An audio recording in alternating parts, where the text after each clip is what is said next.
Okay, this is something that I've never tried myself, but I am aware that a lot of you ladies have been doing this, and that is texlaxing.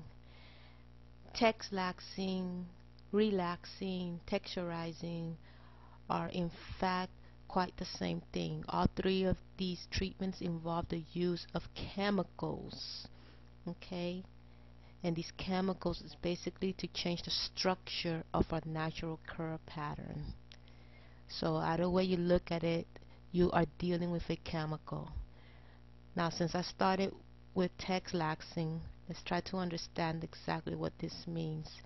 Texlaxing or relaxurizing, it basically is a perm that ladies mix with conditioners to lessen the strength of the chemical.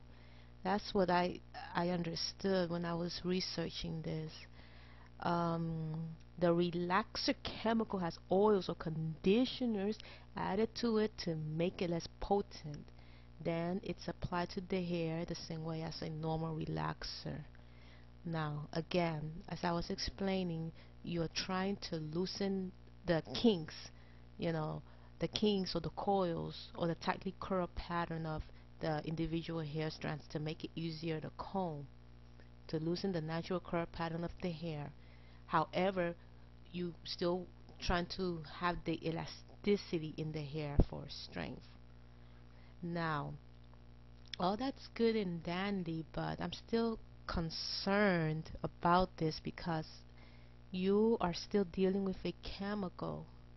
Texlaxing is still involves the chemical. You're still going to purchase a like a well somebody use a no lie, I believe they use no lie to Texlax, or correct me if I'm wrong, but it's still, I mean, the aim is to leave it on the hair for half the time that you um, leave the perm on. Like if it's supposed to be 15 minutes, you leave it in for 7 minutes, I guess. Again, I never tried this. This is so brand new to me, so I'm trying to understand this, and I need you ladies to help me out if I am not explaining something correctly. But again, the only reason that I'm posting this video regarding texlaxing is because of my concern that you're dealing with a chemical, and I just don't like the idea of you ladies playing scientists with these chemicals.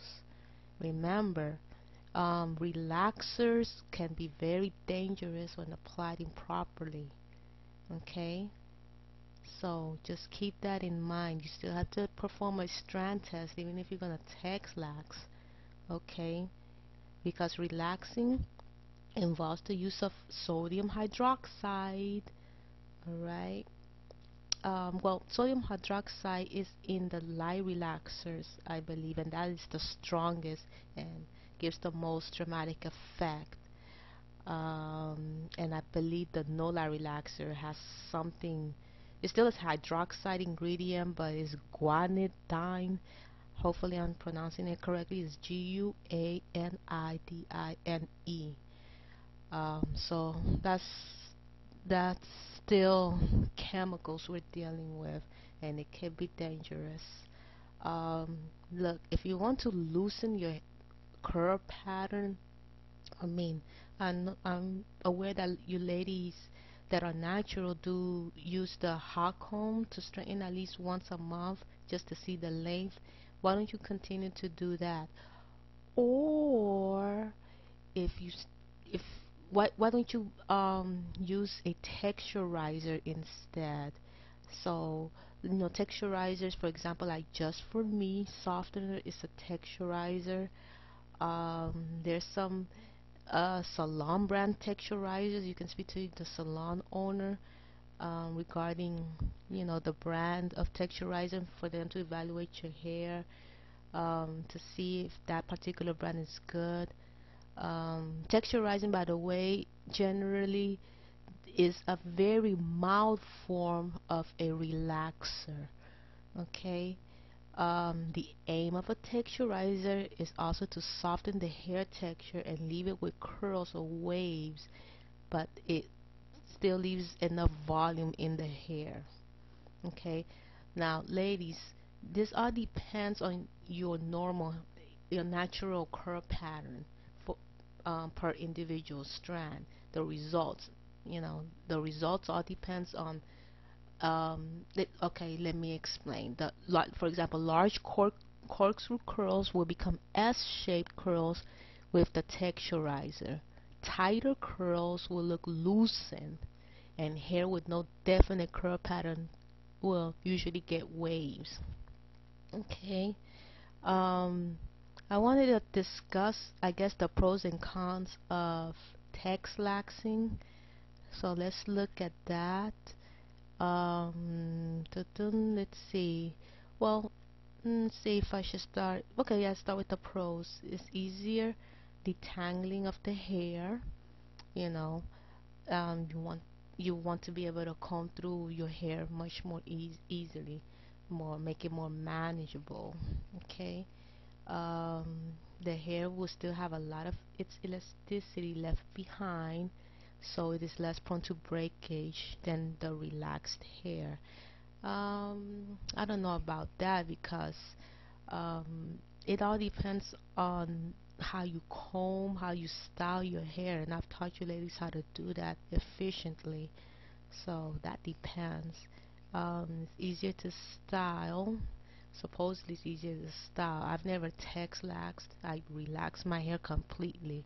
And by the way, relaxing makes the individual hair strands completely straight. That is the aim, to make it completely straight. Whereas the texlaxing is, like I've been explaining, it leaves those little curls, because you're just basically looking for some loosened curls to be able to make it, make your hair more manageable, I guess. The cons of texlaxing, it's been chemically treated, so constant conditioning and protein treatments and moisturizing is still required. Breakage can happen if not taken care of properly. Touch-ups are necessary, however, not as often as with a relaxer, but they're still necessary.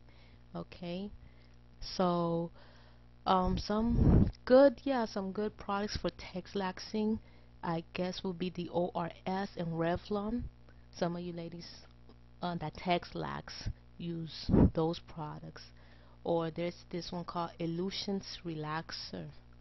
Okay, so I don't know. Y'all tell me something about this texlaxing. I not 100% with it, cause I don't like the thought of you playing scientist with these chemicals that can become dangerous if mistreated, handled improperly. I mean, even when you're relaxing properly, following the directions, look at all that happens, you know, all the breakage that happens, the hair baldness, even when you're following directions as the company instructs you to, it still damage creates damage. So I don't know about the texlaxing.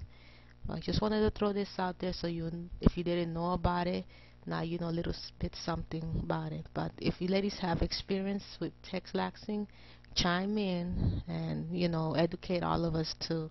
I'm just throwing it out there so we can have a dialogue regarding texlaxing, and if it's good for you, or if you agree that it's also dangerous. So you know, that's it. Chime in whenever you get a chance. Bye.